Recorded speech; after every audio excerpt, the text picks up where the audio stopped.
Hola, buenas. ¿Qué tal? Bueno, os venía diciendo desde hace algunas semanas que estaba leyendo un libro sobre Sigmund Freud de 900 páginas. Al final no han sido 900 páginas, sino 650. La razón es que hay 250 páginas de citas. Lo habéis oído bien. 250 páginas aproximadamente de citas. El libro es este que estáis viendo, se llama Freud, The Making of an Illusion, que se podría traducir como la creación de un engaño, escrito por este Friedrich Kruse a finales de los años 90 y en el que da un repaso monumental. He leído algunas críticas por internet y la verdad es que coinciden con mi impresión de que en el sentido de que esta es una obra absolutamente gigantesca sobre Sigmund Freud. Y bueno, a toro pasado, creo que esta obra le ha hecho muchísimo daño hasta el punto de que últimamente pues he hablado con una amiga argentina y bueno, yo ya sabía que en Argentina, que es un país, bueno, con el que tengo bastante contacto, el número de psicoanalistas ha descendido pues muchísimo en los últimos años y eso se debe a que los psicoanalistas están dejando a Freud y están adoptando a Jung. ¿Por qué? Bueno, pues porque seguramente este libro y otros como tales, pues han sacado a la luz la verdad sobre Sigmund Freud que se ha venido ocultando durante décadas y eso está haciendo que este hombre deje de estar de moda. El problema, queridos amigos, y esta es la razón por la que voy a hacer un programa especial sobre Sigmund Freud, que a lo mejor lo dividiré en varios vídeos si es que queda muy largo, es que en realidad Sigmund Freud está muy vivo porque hay unas cuantas ideologías políticas, pero relacionadas con una supuesta psicología que bebe de Sigmund Freud, como el homosexualismo, a través de Alfred Kinsey, ya sabéis, zoólogo, que fue quien propuso que había un 10% de homosexuales, la identidad de género, lo que llamamos como identidad de género, a través del ya conocido psicólogo John Money, que también era freudiano, este que se inventó, bueno, pues que la identidad sexual no existía o no aparecía en un niño hasta los 6 años y qué duda cabe que también el feminismo, aunque sea mucho menos conocido. En mi libro, en mi libro Ingeniería Social para Destruir el Amor ya os hablé de Berta Pappenheim, que pasa por ser una de las primeras líderes feministas y que fue una paciente, si no de Sigmund Freud, casi de Sigmund Freud, a través de Breuer, que era su más directo colaborador. Así pues, a lo largo de los siguientes minutos voy a hacer un repaso exhaustivo de la vida de Sigmund Freud, de las teorías que fue manteniendo, de dónde salían esas teorías y mmm, cómo llegó a ellas y cómo abandonó otras en ese camino y bueno, pues sus pacientes, en fin, muchas cosas que os van a dar una idea de el camino que llevó Freud y luego habrá algunos misterios que pretendo que yo, bueno, sugeriré mis opiniones, pero siempre seré muy fiel al libro en el sentido de decir, esto viene en estas muchísimas citas que, bueno, no lo he dicho todavía, pero proceden de cartas de Sigmund Freud a sus colaboradores con su mujer, con su amante y comentarios sobre sus pacientes, publicaciones, papers supuestamente científicos, en fin, está hiperdocumentado. Lo que cuenta este hombre en el libro es irrefutable. Ahora bien, yo luego haré mis comentarios porque para mí, uno de los grandes misterios es cómo las teorías de este hombre se llegaron a imponer en el siglo XX. Y por otro libro que he leído en estos últimos días, bueno, pues he llegado a unas conclusiones.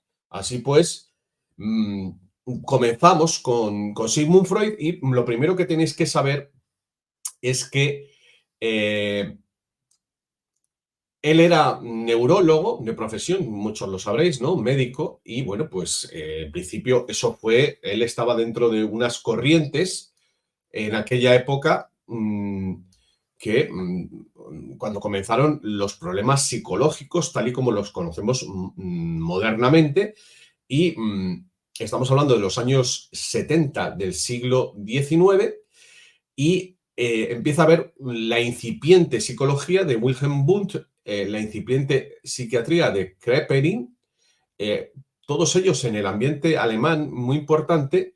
Y bueno, pues Sigmund Freud empieza a coquetear con esas corrientes, siempre con la idea de hacerse famoso. Eso se queda claro en todos los escritos.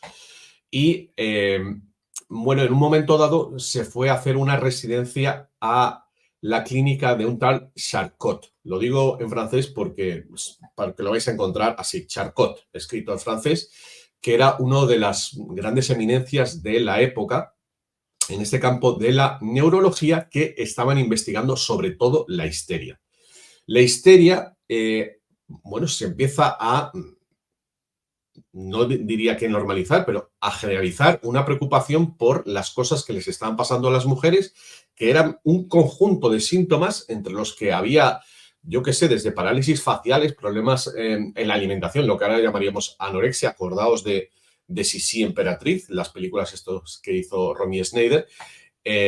Y bueno, pues momentos de lo que ahora llamaríamos histeria, dificultades cognitivas, problemas del sueño, incluso parálisis faciales, todo tipo de síntomas. Y bueno, pues en aquella época se pensaba, la corriente más extendida era que era un problema relacionado con los ovarios, con el órgano sexual femenino, ¿vale? Y a partir de ahí, pues se utilizaban masajes, incluso se llegaron a hacer extirpaciones de los genitales femeninos, de algunos de sus partes, siempre en la creencia que ahí residía el problema, ¿vale? Algunas de las cosas que llegaron a hacerse fueron incluso poner electroshock. Estamos en el campo de la electromedicina.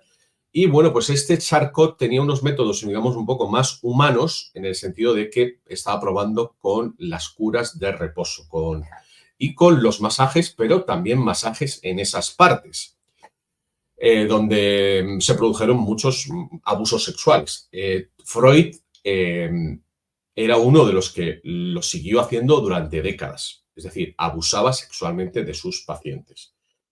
También estamos hablando de alucinaciones y bueno, pues otra de las explicaciones que se le daba a la histeria en aquella época era que sucedía porque las mujeres estaban intentando competir con los hombres y porque se estaban saliendo de su rol. Ojo, algo muy importante que os tengo que comentar sobre todas estas investigaciones, pongámoslas entre comillas, o intentos de hacer ciencia de Sigmund Freud, es que tanto sus pacientes, sus primeros pacientes, casi todas mujeres, como sus discípulos y sus competidores y sus colaboradores, todos eran judíos. Es decir, y hay que, bueno, pues esto es así, no se puede negar, y aquí vamos a ver que el judío es, en este caso Freud, culpable y también víctima, porque de las mujeres que abusó, a las que dejó mal, a los que robó, a los científicos que robó ideas, e incluso luego a sus seguidores, todos ellos eran judíos, ¿vale? O sea que estamos hablando, esta sociedad austriaca, recordad que estamos todavía con el Imperio Austrohúngaro, Viena es una ciudad súper floreciente, los judíos más adinerados se están mezclando con la nobleza, de tal manera que encontraremos a baronesas, encontramos a la bisnieta de Napoleón Bonaparte entre sus clientes, y gente de muchísimo dinero. Y bueno, Freud, a lo largo de todo el libro queda claro que era una persona que le encantaba el dinero y que tenía por objetivo, también por los problemas económicos que había tenido desde la infancia, hacerse millonario. Él se casa con Marta Bernays, que a su vez es hija de, bueno, pues otra saga de rabinos, uno de los cuales su abuelo había estado en la cárcel en Inglaterra por fraudes, por timos, ¿vale?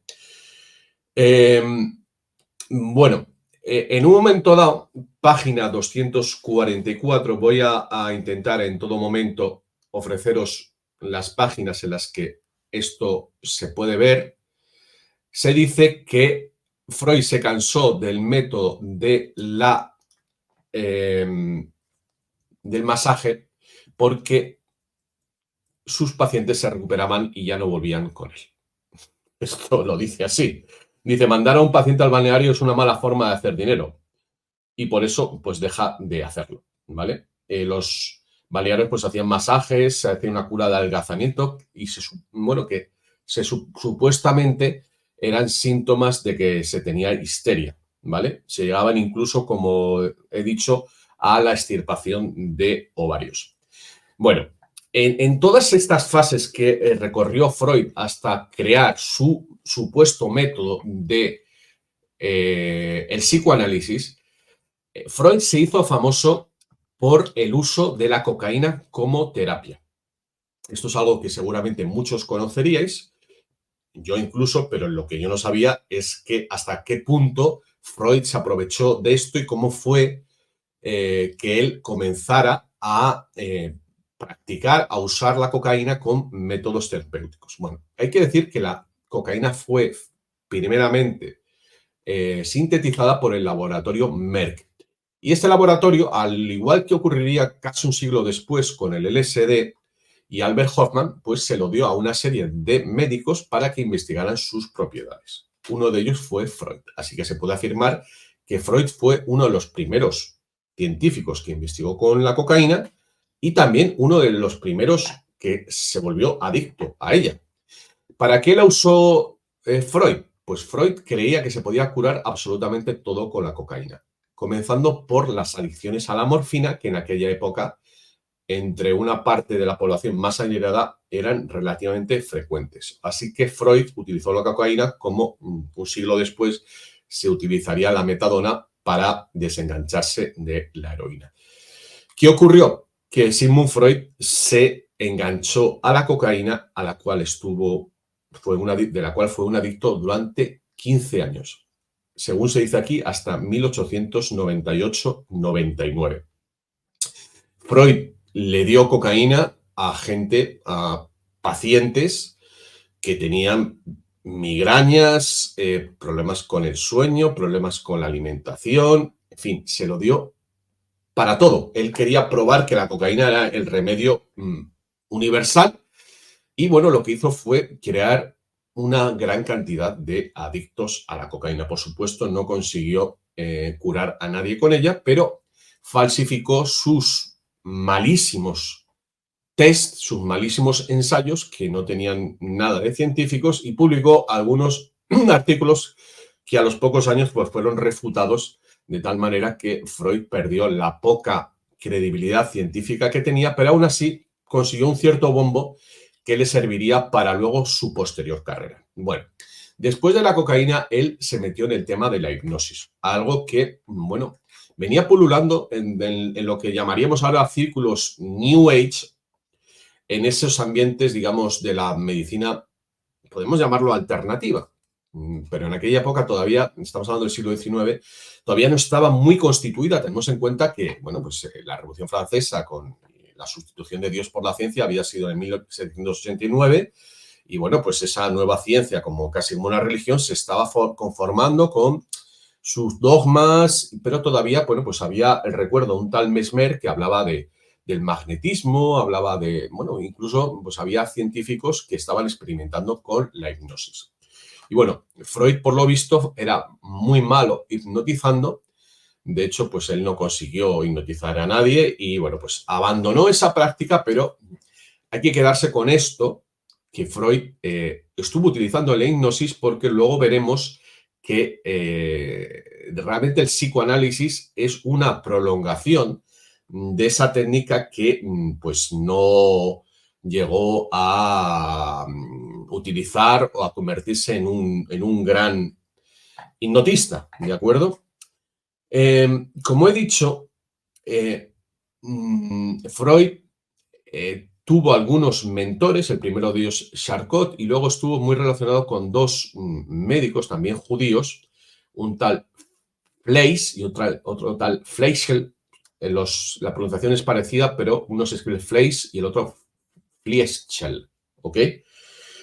Y bueno, pues entre las cartas que se han publicado, bueno, pues a la muerte de Freud se investigaron, bueno, pues hay una correspondencia con ambos, cada uno de ellos, bueno, de alguna manera Freud bebió un poco o compartió experiencias y teorías con cada uno de ellos y, bueno, pues parece que tuvo una relación homosexual con cada uno de ellos. Fliess fue el primero que dijo esto de que los seres humanos somos todos bisexuales y Freud simplemente pues lo copió, ¿vale? Así que por ahí empezamos a ver de dónde salieron las teorías sexuales de Freud. Siempre hay que recordar que, bueno, pues pertenece al ámbito judío con el estigma de los abusos sexuales que hoy día sabemos que hay en la comunidad judía, al igual que en otras. Pero insisto en que, y voy a hacer un inciso porque hay cosas que no resultan de todo claras. Freud fue cambiando de opinión. Primero me estoy saltando un poco el tema de la interpretación de los sueños, pero luego volveré a él. Pero bueno, comenzó en su camino para explicar la histeria, sobre todo, bueno, pues tomó cosas de Breuer, que fue un colaborador suyo, y de una corriente que había en la época, bueno, en el sentido de que había algo en el inconsciente y esto pues bebe también de Nietzsche, que como sabéis son contemporáneos. Él leyó a Nietzsche y quedó bastante, bueno, pues impactado por las cosas que decía, y bueno, de ahí sacó todo el tema del inconsciente y bueno, estos recuerdos reprimidos de la inconsciencia que si se sacaban a la luz a modo de catarsis provocarían una cura, ¿vale? Esta era la teoría y fijaos si es importante que hoy pues muchísimas terapias de lo que consideramos la New Age, como yo que sé, las constelaciones familiares o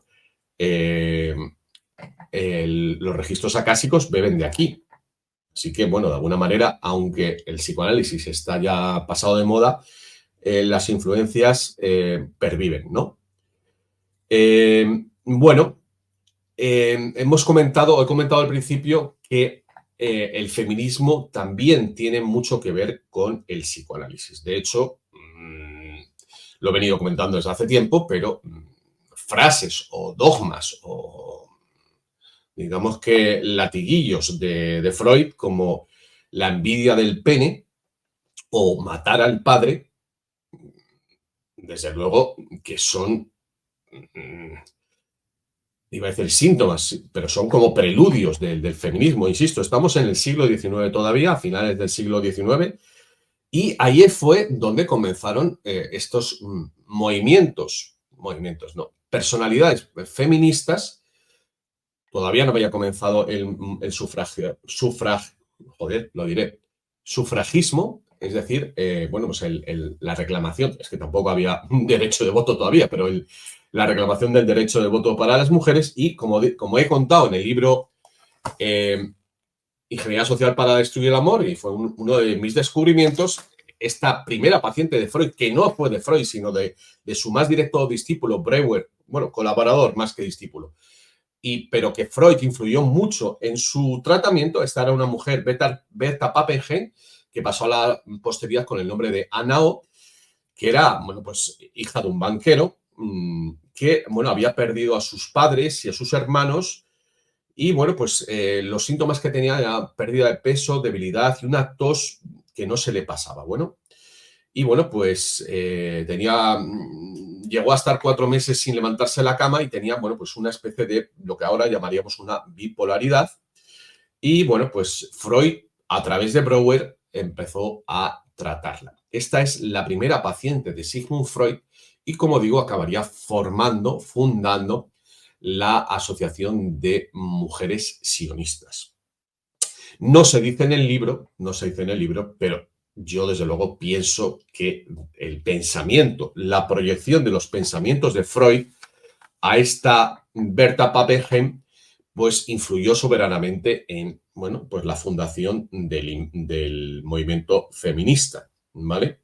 Después tenemos a una tal Emma Eckstein, que también fue otra protofeminista, a la cual se trataba de migraña. Y bueno, fijaos, en aquella época, aparte de tratarla el útero, se la trató con cocaína y se la extirpó una parte de la nariz, por lo visto que estaba, supuestamente ellos creían que estaba relacionado con la sexualidad, porque, insisto, en aquella época se consideraba que la histeria estaba relacionada con el útero. Esta mujer tiene un problema de obesidad y tenía también un una neuralgia facial. Y bueno, esta se convirtió luego en psicoanalista y bueno, está comprobado que jamás se curó de nada, absolutamente de nada. Bueno, como digo, tenemos también el tema de la interpretación de los sueños, que como ya he comentado en otras ocasiones, pues ha sido un tema histórico de algunos de los líderes judíos, porque el propio José, que era el ministro de Hacienda del faraón, acordaos que en la Biblia aparece interpretando los sueños. O sea que evidentemente Freud lo sacó de allí. Y bueno, pues como digo, en esta supuesta búsqueda del mal que está en el inconsciente, pues Freud se distinguió y bueno, junto con Breuer, digamos que tomaron la base de la hipnosis para crear este método terapéutico llamado psicoanálisis. La palabra tampoco es de Freud, sino de este Breuer, que lo que hace es supuestamente hacer emerger esos deseos reprimidos o esos traumas. Ahora explicaré cuál fue la evolución de esas teorías a través de la asociación de ideas que brotan del inconsciente mediante, y aquí este es el meollo del asunto, bueno, en principio, objetivamente el psicoanalista, pero como vamos a ver a continuación, los pacientes son persuadidos o son coaccionados o son llevados por Freud hacia lo que él quiere que se diga. Al principio, bueno, los motivos por los cuales Freud hace creer a sus pacientes femeninas que padecen de histeria es sobre todo el abuso sexual, que por lo visto en aquella época estaba bastante extendido, ¿vale? A mí no me queda claro si Freud incitó a estas mujeres o a algunas de ellas a pensar así o si era real. Si les había creado falsos recuerdos. También se fijó mucho en la masturbación, creía que la masturbación era el origen de, bueno, como realmente sucedía en aquel entonces. Y esto es curioso porque comenzó pensando o proponiendo que la masturbación generaba problemas psicológicos, pero luego cambió diametralmente a lo contrario, a decir que en realidad los problemas psicológicos venían de un deseo sexual reprimido. Y de esa manera, ese es el origen de toda esta justificación de la pederastia. Porque él venía a decir, y esto bueno, pues pasa con diferentes pacientes cuyos casos conocemos en el libro, que en realidad lo que había eran unos deseos sexuales, como digo, que esas personas habían omitido. Como digo, a finales de los años 90, Freud llegó a la conclusión de que cualquier problema psíquico que tenga una persona tiene que ver con un deseo sexual reprimido. Y llegó a esta conclusión después de estudiar únicamente 13 casos, de los cuales 7 de ellos habían sido abusadores. En los años 96 y 97 reconoció que no había curado a nadie. En cartas del 4 de mayo de 1896 reconoce que no tiene pacientes. En el 17 de diciembre del 96 que solo tiene un caso y lo ha terminado. En el 3 de enero del 97 viene a decir lo mismo y confirma una y otra vez que no ha logrado curar a nadie. Aún así, afirma, sin ninguna experiencia que le avale, como digo, que todos los problemas que pueda tener una persona, particularmente estamos hablando de mujeres, tienen que ver con un problema sexual y que por la represión de un deseo sexual que ha ocurrido entre los años, entre que tenía 8 y 10 años, que es para él cuando comienza la madurez sexual. Ojo que por este camino es por donde acabamos con la educación sexual que se les está contando a los niños. Ya sabéis las burradas que se están diciendo. Y bueno, pues toda esta historia de que los niños son sexuales por naturaleza. Insisto, o sea, todo, después de todo lo que podáis leer de Foucault, de de Kinsey, de John Money, al final todo viene de este hombre. Y este hombre, en sus propios escritos, reconoce que no curó a nadie jamás. Alguno de sus discípulos, como Flies, reconoce que en realidad lo que hacía Freud era empujar, condicionar, coaccionar a los pacientes a decir lo que él quería que dijeran. Acordaos de que él ya venía de la hipnosis, de esa hipnosis en la que, bueno, determinadas personas son empujadas a recordar cosas que en muchos casos solo son la proyección de lo que el propio hipnotizador quiere que diga. Y bueno, en este caso, varias son las fijaciones de Freud. Una, el abuso sexual, primero, y después la represión de esos deseos sexuales, y finalmente que esos deseos sexuales van hacia los padres. Primero de la niña al padre y después del niño hacia la madre. ¿Por qué dice esto? Bueno, pues porque primero su padre abusó sexualmente de sus hermanas y de su hermano.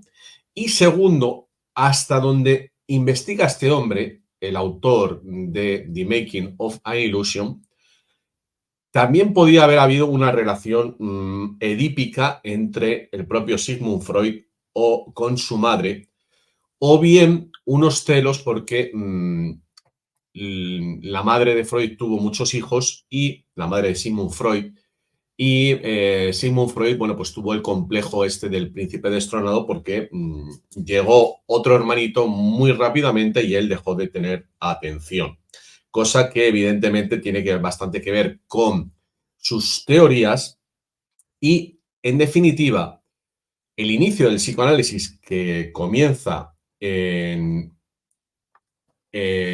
justamente en el año 1900. Es curioso porque la ideología de género, como sabéis, se lanzó, sobre todo la violencia de género, en el año 2000. Y aquí hay algo que personalmente me resulta muy misterioso o muy interesante, y yo propongo que, ¿qué tal si este cambio de siglo hubiera ayudado a lanzar estas teorías absolutamente demenciales sin ningún tipo de explicación o de apoyo empírico? Aunque, evidentemente, hay otros motivos por los cuales estas teorías acabaron triunfando. Pero aquí tenéis las palabras de Flies, que, como digo, fue uno de sus más estrechos colaboradores hasta que se enfadaron, precisamente porque Freud le debía dinero y no se lo pagaba. Dice, el lector de pensamientos lo único que hace es leer sus propios pensamientos al paciente. Dijo de Freud que en realidad era un autor literario, no un científico. Así pues, sus propios problemas, todo lo que tuvo que pasar él en su infancia, lo proyectó a sus ideas como supuesto científico, que dio lugar al psicoanálisis en el año 1900. Hay que decir que el año anterior fue cuando dejó la cocaína y se pasó al vino. No hay información de cuánto vino bebía, pero desde luego que si era adicto a la cocaína y sustituyó el vino por el vino por la cocaína, perdón, la cocaína fue sustituida por el vino, pues desde luego que tendría que beber bastante. Y bueno, pues hay una fijación también en el padre como abusador sexual, que, como digo, y de las perversiones sexuales, que uno se queda con la duda de si, como digo, es una proyección de lo que estaba pasando en estos ambientes judíos de finales del siglo XIX y principios del XX, o pues parte de sus propias perversiones sexuales. Hay un caso muy curioso que es el de una niña llamada Ida, mujer de la limpieza, se enrolla con su padre, que es un millonario. La niña se entera y después el marido de la mujer de la limpieza, que todos ellos están ocultando esta historia de adulterio, intenta seducir a la niña de 12 años. Esta niña acaba en terapia con Sigmund Freud, que le dice que tiene tos porque en realidad, digo palabras textuales, se la quiere chupar a su padre. En este entonces estaba con el tema de la masturbación. En otro caso, una paciente le dice que soñaba que olía a humo y él le dice que lo que en realidad quiere hacer es besarle a él, a Sigmund Freud. En otra ocasión convence a dos de sus pacientes millonarios, uno de ellos una baronesa, para que convenzan al ministro de Educación del Imperio Austriaco y le consigan a Sigmund Freud una plaza de profesor en la universidad, sobornándole con un cuadro muy caro.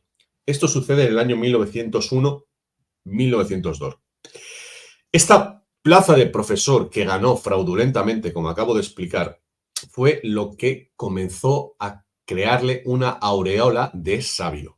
Y a partir de ahí, según dice este libro, Freud empezó a hablar de otra manera, empezó a hablar con una suficiencia, una arrogancia y una soberbia que, unido a estas nuevas teorías, pero que venían avaladas por ser un científico, es decir, un experto, y podemos encontrar muchos paralelismos con todo esto que ha pasado alrededor del COVID, el cambio climático, de los expertos.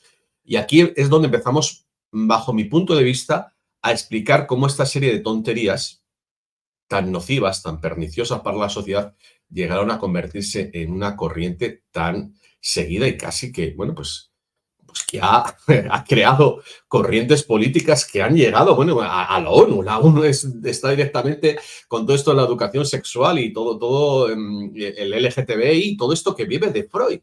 Como vemos, a principios del siglo XX, con esta plaza de profesor ganada por Sigmund Freud, él empieza a hablar de otra manera. Y en esas fechas, en esos primeros años del siglo XX, él crea su primera sociedad de psicoanálisis en Viena. Las irá creando por ciudades. En esta primera sociedad vienesa del psicoanálisis está formada sobre todo por artistas y escritores, ¿vale? No hay científicos, no hay médicos y casi todos ellos vuelven a ser judíos y radicales en el sentido político. ¿Por qué no hay científicos? ¿Por qué no hay médicos? Bueno, pues porque en aquel momento ya a Freud se le consideraba pues un ladrón, un estafador. Y lo que hace es generar un movimiento psicoanalítico, que como bien dice el autor de este libro que estoy comentando, es un oxímoron, es una contradicción en sus términos, porque la ciencia, y aquí nos encontramos con lo que ha pasado con el COVID, en principio tiene que ser abierta a que todo el mundo pueda discutir. Y desde el primer momento, Freud lo concibe como una secta, como digo, en la cual solo se puede hablar de psicoanálisis, solo puede hablar de psicoanálisis aquel que está en el movimiento. Y aquel que está en el movimiento, incluso si es un psicoanalista, se tiene que psicoanalizar semanalmente. Y bueno, estas ya son algunas de mis propias conclusiones, evidentemente, bueno, pero a la luz de lo que se dice en este propio libro, un dato importante es que se constituyó un comité interno que, compuesto por 5 personas, entre ellas Sigmund Freud, secreto, que se dedicaba a filtrar, a expulsar a aquellos miembros, incluso los más prominentes, algunos inteligentes que había, cuando empezaban a salirse de la ortodoxia de Sigmund Freud. ¿Y cuál era esa ortodoxia? Bueno, pues no podían cuestionar nada de lo que hiciera el líder, algunas de las cosas de las cuales os voy a hablar a continuación. Lo que quiero decir es que el psicoanálisis se constituye como una secta, y ha sido una secta incluso cuando murió Freud, porque su hija Ana Freud fue quien heredó el chiringuito, y nunca mejor dicho, y bueno, pues continuaron con toda esta serie de presunciones, de dogmas de fe que emitió en su día el señor Sigmund Freud, y en la cual hay un elemento importante que todavía no he comentado, su pertenencia a la logia masónica solo de judíos llamada B'nai B'rith. En este libro se menciona varias veces que en algunos momentos de su carrera Sigmund Freud pidió ayuda a sus amigos de las logias. Y aquí abro un paréntesis ya con mis propios comentarios, teniendo en cuenta, es algo que yo ya conocía hace tiempo, pero desde luego que no se puede olvidar de ninguna de las maneras este hecho, porque esos cambios de dirección de Sigmund Freud a lo largo de su carrera, hasta que ya se queda con los principios fundacionales del psicoanálisis, que es que todo tiene que ver, cualquier problema psíquico, mental, tiene que ver con una represión sexual, con algo, un deseo reprimido. ¿Qué tal si esa orden, o sea, ese pensamiento, esa directriz hubiera venido de las logias, de la logia B'nai B'rith y por consecuencia, evidentemente, de sus superiores, que sería el gran Sanedrín judío? Yo creo que estamos a un paso de poder demostrar, yo creo que todavía falta algún libro que, bueno, que nos dé el enlace a este otro pensamiento que os estoy diciendo. En un momento dado, Freud le dice a Jung, prométeme que nunca abandonarás la teoría sexual porque es la más esencial de todas. Dogma y fortaleza. Bueno, también Freud habló contra el ocultismo porque veía que Jung iba a tirar por ese camino. Jung hizo algunos comentarios muy críticos sobre Freud, fue uno de esos pocos, bueno, en realidad casi todos la gente un poco más lúcida, más inteligente del movimiento psicoanalítico acabó marchándose para fundar otras corrientes, como lo hizo Wilhelm Reich, que también tiene mucho que ver con la creación, como sabéis todos, de la sexología. Bueno, pues el tabú del incesto, todo esto del complejo de Edipo, que por cierto viene de Egipto, y Egipto ya sabéis que tiene mucho que ver con todas estas sectas Illuminati, la influencia de Nietzsche, en el sentido de que no existen reglas y que el secreto del superhombre es no tener moral. Su conexión con Aníbal, el gran héroe semita, el cartaginés, que evidentemente en aquella época todavía no existía el cristianismo, pero él admiraba mucho ese deseo de Aníbal de destruir a Roma. De hecho, tenía Freud una relación de amor y odio con Roma e intentó ir en varias ocasiones a Roma porque le atraía mucho también el arte y finalmente lo consiguió y bueno, parece que estaba un poco traumatizado evidentemente con la Iglesia Católica. No he comentado su relación que para la religión judía era incestuosa con su cuñada, Mina Bernays, la hermana de su mujer, que era un poco como más, digamos, más progre, más hippie, más liberal que su mujer. Y bueno, parece que abortó y eso también le trajo un trauma a Freud. No es que abortara, Freud le hizo abortar porque evidentemente, bueno, pues no era su cuñada, pero bueno, parecía que mantenía incluso relaciones sexuales con ella dentro de la casa. Finalmente, él acabó reconociendo que el psicoanálisis es lo más parecido o forma parte de la telepatía. Es decir, que el psicoanalista al final lo que ha de hacer es leer los pensamientos del paciente. Imaginaos la ciencia que contiene esta afirmación. Por supuesto, esto se lo ocultó a sus seguidores, al igual que el psicoanálisis no curara a nadie. Ningún paciente ha dicho nunca que le haya curado. E incluso llegó a decir que la cura no es su objetivo. Dijo Freud incluso que vomitaría a cada uno de sus pacientes y llamó a sus seguidores, a sus propios seguidores de la sociedad vienesa del psicoanálisis, les calificó de chiflados. En fin, todo esto nos recuerda mucho a lo del cambio climático, a lo del COVID. Solo sus seguidores podían juzgarlo, nadie más. No puede haber una crítica externa, ¿no? Como digo, este comité secreto estuvo funcionando entre los años 1912 y 1936, pero solo salió a la luz tiempo después. ¿Y a qué recuerda esto? Pues evidentemente al comité del PECUS, a la Unión Soviética.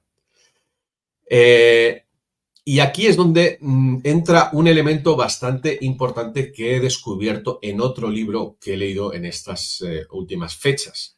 Y es que el señor Trotsky era fan del psicoanálisis y de hecho ayudó a montar la sede del movimiento psicoanalítico en Moscú. Y por lo visto financió al movimiento psicoanalítico. Yo ya había oído que entre los círculos izquierdistas, bueno, lo había oído y lo sé, pues estaba, bueno, de hecho ahí tenéis a Woody Allen, que estuvo promocionándolo en sus películas de los años 70, 80 e incluso 90, que todavía estaba vivo en aquellas épocas. Pero ya al conocer este dato a uno ya le cuadra mucho más todo, porque una de las cosas de los misterios que uno no logra desvelar después de leerse estas 600 y pico páginas es cómo carajo, con perdón, este movimiento científico, que pretende ser científico sin ser científico, que pretende estar dentro de la ciencia, pero no deja a la ciencia que opine, que se comporta como una secta, cómo logró extenderse tanto durante el siglo XX e incluso llegar a imponer sus ideas al gobierno mundial de la ONU y a decenas de gobiernos en todo el mundo a través de la educación sexual y lo que llamamos ideología de género. Bueno, pues desde luego, si tenemos en cuenta la participación de los partidos comunistas del bloque soviético, si tenemos en cuenta la relación, sobre todo es muy importante, de su sobrino Edward Bernays, que no era el hijo de Mina Bernays, era hijo de otra hermana, bueno, entenderíamos esa conexión dentro de Estados Unidos y a través del llamado marxismo cultural, de la escuela de Frankfurt, la escuela de sociólogos de Frankfurt, con Adorno y Horkheimer y Herbert Marcuse a la cabeza y Erich Fromm, que se fueron a Estados Unidos, como sabéis, y ahí fundaron, bueno, pues esa infiltración dentro del capitalismo que fue el marxismo cultural. Esos marxistas culturales, particularmente Marcuse, eran todos seguidores de Freud, con lo cual allí se siguió extendiendo en esas décadas posteriores a la Segunda Guerra Mundial bueno, casi iba a decir la teología freudiana, pues realmente es una religión, y llegó a infectar las universidades. En Francia ocurrió lo mismo con Foucault y Derrida, y en tantos y tantos otros, hasta el punto en que esta teoría, insisto, que no tiene nada de científica, ha acabado inoculando esas paranoias y hemos acabado viendo, bueno, pues cómo hay, pues, teniendo que soportar que un tío que se castre, que se corte los cojones, nos obliguen a llamarlo mujer o que compitan hombres con mujeres en el deporte. En fin, toda esta locura hay que entenderla con esta infiltración del movimiento freudiano, esta colaboración, mejor dicho, del movimiento freudiano del psicoanálisis con los partidos de izquierda y esa conexión con los artistas. Ya sabéis que Adorno pues escribió muchísimo sobre música, sobre el mundo del arte, sobre las comunicaciones, sobre los medios de comunicación, y desde luego es a través de esa bohemia que ya en aquel momento, acordaos, en Viena, ya se conectó con los artistas, pintores, escritores. Por supuesto, la conexión con los pintores que dio lugar al surrealismo, a todos estos movimientos, al dadaísmo, estos movimientos de vanguardia, es todo freudiano. O sea, volvemos otra vez. Claro, y ahí, bueno, tenéis que leer mi libro El sentido de la historia para daros cuenta que Gertrude Stein, que era la que movía todo el tema del arte en París en los años 20, pues recibía psicoanálisis y también judía, hay que decirlo. En fin, tenemos también un elemento muy importante que es la conexión de Freud con Nietzsche y con el feminismo a través de un tal Tausk, que era uno de los, digamos, los preferidos de Freud, los líderes del psicoanálisis, pero en un momento dado empezó a criticarlo, fue depurado y se suicidó, perdón. Este Tausk era novio de Lou Andrea Salomé.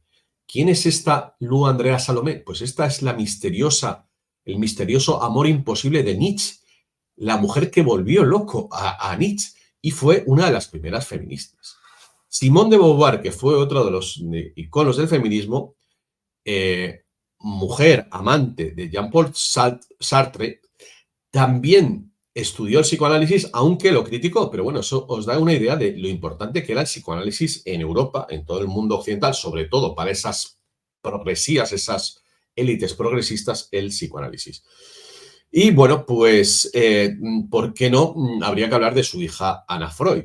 Ana Freud, que, bueno, pues practicaba el psicoanálisis con su padre en la cama, a la cual Dio su primera lectura, su primera conferencia en un congreso psicoanalítico, hablando de ella misma, porque el caso del que hablaba era ella misma, y hablaba de un deseo inconsciente de tener relaciones con su padre. Hablaba de la envidia del pene. Se quedó soltera para toda su vida y, finalmente se convirtió en lesbiana. En fin, estos detalles hacen pensar a muchos que tenía una relación incestuosa con su padre. Y pues en esa lectura, en esa conferencia, pues hablaba del deseo de una paciente, que en realidad era ella, de ser pegada y de, pues tener relaciones con su propio padre. Por supuesto, Freud sabía que ella estaba contando su experiencia con él mismo. Freud aprobó la ponencia habiendo sido el masturbador y el seductor de su hija. En fin, yo creo que la conclusión de todo esto es que lo más revelador es conocer la estafa que fueron todas las teorías de Sigmund Freud, cómo las fue pergeñando, cómo fue robando conceptos, cómo se fue subiendo al carro de las modas, cómo fue exagerando, y sobre todo el gran misterio es la gente que le colocó en el lugar de pedestal que tuvo durante casi un siglo. Nos faltan los periódicos de la época, evidentemente. Nos falta saber si fue promocionado en los periódicos. Yo creo que eso es materia para otra investigación. Creo que finalmente se probará que fue así. Y a mí me gustaría que hubiera una investigación profunda sobre todas las influencias que sigue teniendo Freud en diferentes terapias que algún día tendré que hacerlo, a ver qué terapia es la que cura realmente. Y si ese supuesto afloramiento de traumas inconscientes es capaz de curar a una persona. Y sobre todo si esos recuerdos perdidos que salen a la luz son reales o son provocados por el terapeuta. Esa es la gran pregunta. Si es el terapeuta el que está haciendo como Freud y está incitando, coaccionando al paciente a decir aquello que el propio terapeuta quiere que diga. Así que, espero que os haya resultado útil. Os recomiendo este libro encarecidamente, The Making of an Illusion, porque es un auténtico mazazo todo lo que cuenta. Así que gracias por estar ahí.